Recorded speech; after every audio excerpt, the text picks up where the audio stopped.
नमस्कार। इस explain it में आप सभी का स्वागत है। आज हम बात करेंगे उन सबसे बड़ी सरकारी नौकरियों के बारे में जिनकी घोषणा हाल ही में हुई है। चलिए सीधे मुद्दे पर आते हैं। तो सबसे बड़ी खबर से शुरू करते हैं। इस वक्त सरकारी क्षेत्र में 30,000, जी हाँ 30,000 से भी ज्यादा पद खाली हैं। ये एक बहुत बहुत बड़ा मौका है और आज हम यही जानेंगे कि इस मौके का पूरा फायदा कैसे उठाया जा सकता है। देखिए, एक हालिया रिपोर्ट ने तो इस दौर को नौकरी की तलाश कर रहे लोगों के लिए गोल्डन एरा यानी स्वर्ण युग तक कह दिया है। तो चलिए थोड़ा और गहराई में जाके समझते हैं कि इसका असल में मतलब क्या है। सबसे पहले हम दो सबसे बड़ी रिक्रूटमेंट ड्राइव से शुरू करते हैं जो अभी एक्टिव हैं। एक है आरआरबी और दूसरी यूपीएससी। दोनों ही बिल्कुल अलग हैं और हम देखेंगे कि आपके लिए कौन सी बेहतर हो सकती है।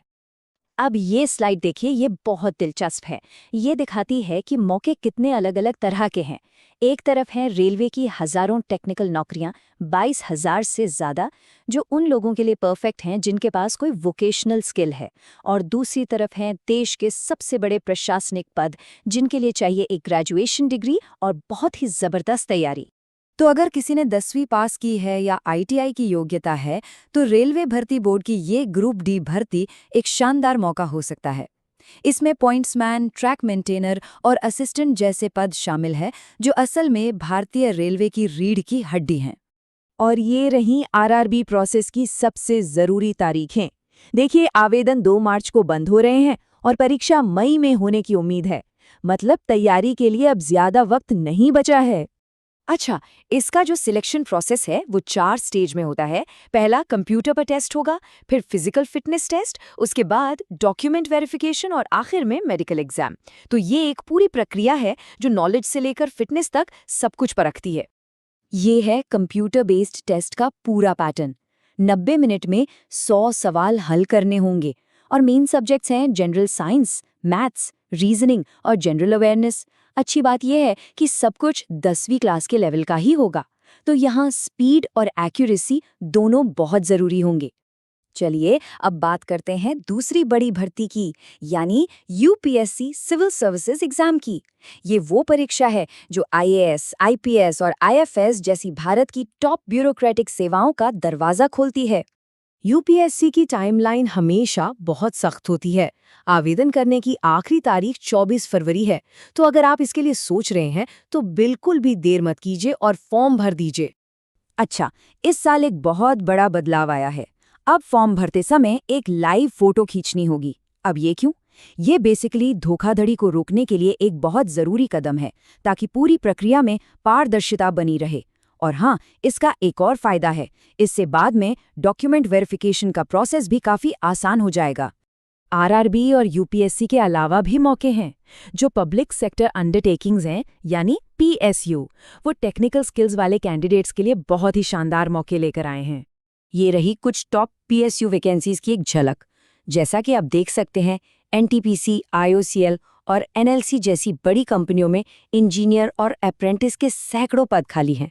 लेकिन एक बात ध्यान देने वाली है, इनकी आखिरी तारीखें बहुत तेजी से नज़दीक आ रही हैं।